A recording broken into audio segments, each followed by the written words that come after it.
যুক্তরাষ্ট্র ও ইরানের যুদ্ধবিরতি চুক্তির কয়েক ঘণ্টা যেতে না যেতেই লেবাননে ভয়াবহ হত্যাযজ্ঞ চালিয়েছে ইসরায়েলি বিমান বাহিনী।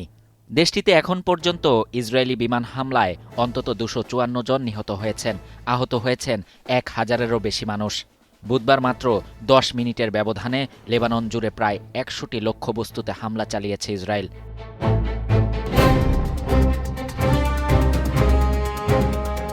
লেবাননের রাজধানী বৈরুত, দেশটির পূর্ব ও দক্ষিণাঞ্চলে রাতভর হামলা চালায় নেতানিয়াহু বাহিনী।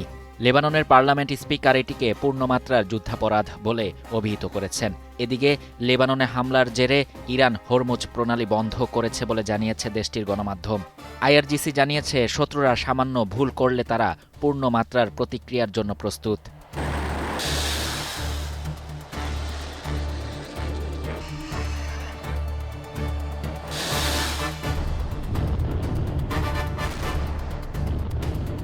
বুধবার দেশটির ইস্পাহান এবং কেরমান শহরে বিস্ফোরণের শব্দ শোনা গেছে।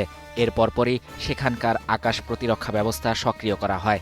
এই হামলার ঘটনাকে যুদ্ধবিরতি চুক্তির চরম লঙ্ঘন বলে দাবি করেছে তেহরান, যদিও যুক্তরাষ্ট্র বা ইসরায়েল এই হামলার বিষয়টি নিশ্চিত করেনি।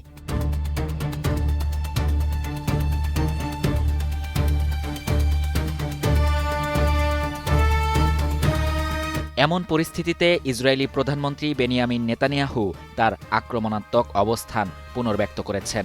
এক ভিডিও বার্তায় তিনি সাফ জানান, ইরানের সাথে যুদ্ধবিরতি হলেও হিজবুল্লাহর উপর হামলা থামবে না। তবে যুদ্ধবিরতি নিয়ে ঘরের মাঠে তীব্র সমালোচনার মুখেও পড়েছেন তিনি। বিরোধী দলীয় নেতা ইয়ার লাপিদ এই যুদ্ধবিরতিকে কূটনৈতিক বিপর্যয় বলে আখ্যা দিয়েছেন। তিনি বলেন, নেতানিয়াহু কৌশলগতভাবে চরম ব্যর্থ হয়েছেন। চলমান অভিযান থেকে তিনি কোনো লক্ষ্যই পূরণ করতে পারেননি বলেও অভিযোগ লাপিদের।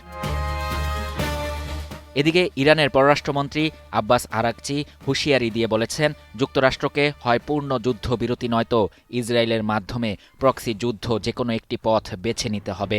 হোয়াইট হাউস জানিয়েছে, ইরান যুক্তরাষ্ট্র যুদ্ধবিরতি চুক্তিতে লেবানন অন্তর্ভুক্ত নয়। এ বিষয়ে প্রেসিডেন্ট ট্রাম্প ও নেতানিয়াহুর মধ্যে পূর্ণ সমন্বয় রয়েছে বলে জানান প্রেস সচিব ক্যারোলিন লেভিট। তবে ভবিষ্যতে লেবাননকে যুদ্ধবিরতির আওতায় আনা হবে কিনা তা নিয়েও আলোচনা চলতে পারে বলে ইঙ্গিত দেন তিনি। শাহরিয়ার শাফাত, বাংলা নিউজ 24।